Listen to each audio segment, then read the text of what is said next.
দোকানের fish fry এর এত বেশি দাম যে ওদিকে পা বাড়ানোই মুশকিল। তাই আমি মাঝে মধ্যে ফিশ ফ্রাই গড়ে বাড়িতে ডিপ ফ্রিজে স্টোর করে রাখি এবং যখন খেতে ইচ্ছা হয় তখন ডিপ ফ্রিজ থেকে বের করে ভেজে খেয়ে নিই। খুব সহজ বানানো, একদম দোকানের মতোই খেতে হয়।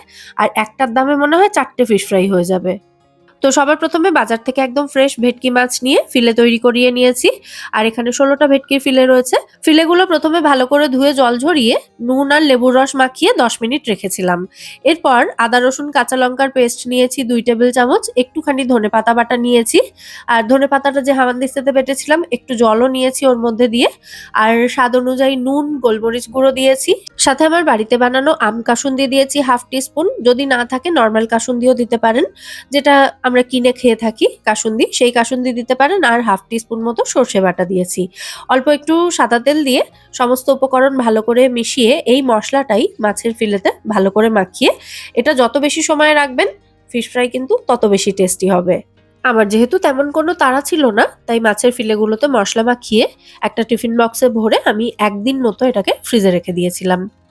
এরপর ফ্রিজ থেকে বের করে মাছের ফিলেগুলো প্রথমে ফেটিয়ে রাখা ডিমের মধ্যে ডুবিয়ে তারপর বিস্কুটের গুঁড়োতে ভালো করে কোট করে নিতে হবে।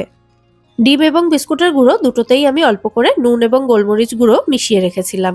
কোট করা মাছগুলোতে একটা ছুরির সাহায্যে এভাবে শেপ দিয়ে নেবেন।